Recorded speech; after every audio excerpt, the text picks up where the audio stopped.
Jawara Banten dan Jawara Betawi vs Habib Mufti Belanda. Banyak sekali para kiai dan para tokoh Banten yang menjadi jawara pejuang, kemudian dihukum gantung oleh Belanda. Demikian pula banyak sekali jawara Betawi yang berjuang melawan Belanda di Tambun, Bekasi, kemudian ditangkap dan dihukum gantung oleh Belanda. Ini akibat fatwa dari seorang Habib yang menjadi mufti Belanda. Di dalam kitabnya yang berjudul Manhajul Istiqomah Fid Dini Bisalamah, pada halaman yang ke-22 dan ke-23, Habib Uthman bin Yahya telah berfatwa, bikin rusuh negeri sebagaimana yang telah jadi di Cilegon, Banten, dan yang dahulu di Bekasi. Sekalian itu batil, bukannya jihad, sebab tiada syarat-syaratnya selain perbuatan begitu rupa melanggar agama. Ini kan fatwa di dalam kitab Manhajul Istiqomah Fid Dini Bisalamah. Sehingga tidak heran banyak kiai, tokoh ulama yang menjadi jawara di Banten berjuang jihad fi sabilillah melawan penjajah Belanda. Tetapi ternyata Belanda dibantu dengan fatwa seorang Habib yang bernama Uthman bin Yahya. Kemudian Belanda memiliki kepercayaan diri untuk menangkap para pejuang itu. Sehingga para pejuang, para kiai, para tokoh yang menjadi jawara Banten yang terjadi pada tahun 1888 yang terkenal dengan Geger Cilegon, Banten. Bisa diketik di Google, tulis dengan judul Geger Cilegon, Banten tahun 1888. Ini banyak sekali para pejuang yang akhirnya gugur. Bahkan banyak pejuang yang ditangkap, dihukum mati, dihukum gantung oleh kompeni Belanda. Dan sebelumnya itu tahun 1869,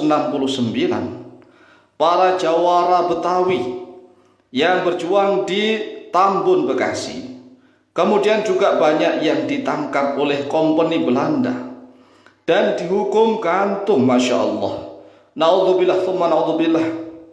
Oleh sebab itulah, jika sampai saat ini terjadi kekisruhan yang membahas tentang masalah nasab habaib di Indonesia, ini juga kalau kita renungkan sangat wajar.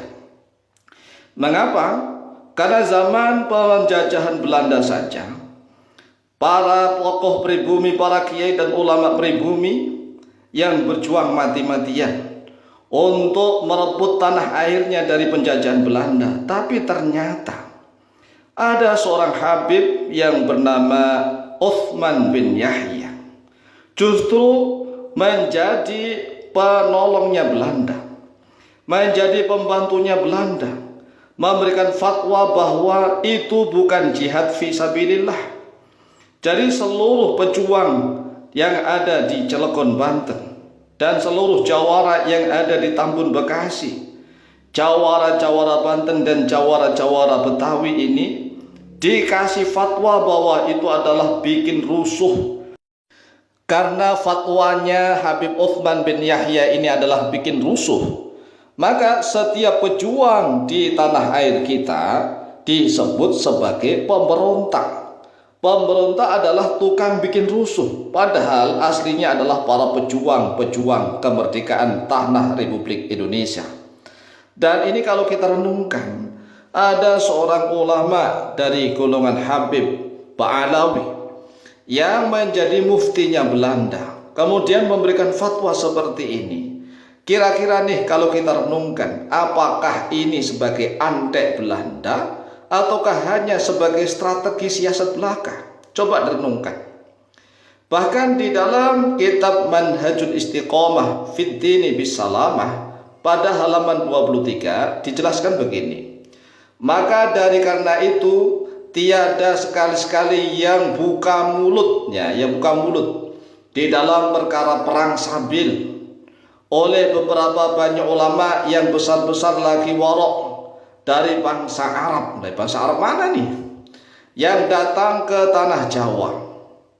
Dan beberapa banyak pula ulama dari bangsa Jawa dan Melayu dari zaman dahulu beratus-ratus tahun hingga sekarang, maka belum pernah satu daripada ulama-ulama tersebut itu membuka mulut mengajarkan orang-orang perang Sabil. Masya Allah, ini seolah-olah ingin menutupi sejarah yang nyata. Mengapa? Ya karena tatkala kompeni Belanda menginjakkan kaki pertama kali di Batavia, ingin membuat kongsi di Batavia, maka seorang sultan besar, raja besar tanah Jawa, yaitu Sultan Agung Mataram, bisa diketik di Google juga nih, yaitu perlawanan Sultan Agung dari Mataram, Jogja, yang mengirimkan pasukan untuk perang mengusir penjajah dari tanah Batavia, tanah Jawa. Kemudian kalah karena memang kekurangan persenjataan. Dan Sultan Agung dari Mataram tidak berhenti di situ saja, mengirimkan pasukan lagi, perang lagi. Lah kok dikatakan katanya tidak ada yang buka mulut untuk mengajarkan perang fisabilillah, ini kan Masya Allah menutup dari sejarah. Kemudian juga Sultan Hasanuddin dari Makassar, kan juga perang nih, seorang sultan nih. Kemudian dilanjutkan Sultan Ageng Tirtayasa dari Kesultanan Banten. Kemudian jihad perang fisabilillah Kesultanan Aceh. Para sultan-sultan ini kan jihad, ingin perang merebut tanah airnya dari penjajahan Belanda. Lah kok dikatakan sebagai gurur, bikin rusuh, tipu daya setan, batil dan fasid. Masya Allah, ini kira-kira fatwanya seorang pengkhianat atau fatwanya seorang tokoh ini? Masya Allah, naudzubillah tsumma naudzubillah. Cobalah kita telusuri sejarah dengan sebaik-baiknya. Enggak perlu terlalu fanatik buta, tetapi kita tidak boleh juga terlalu membenci yang tanpa adanya bukti-bukti fakta sejarah. Di Kalimantan Banjarmasin ada seorang sultan yang bernama Pangeran Antasari, juga telah berperang melawan Belanda. Lah kok dikatakan katanya nih ulama Jawa dan Melayu nggak ada yang buka mulut berfatwa untuk jihad fisabilillah, perang melawan Belanda. Ini kan namanya penipuan. Masya Allah, naudzubillah tsumma naudzubillah.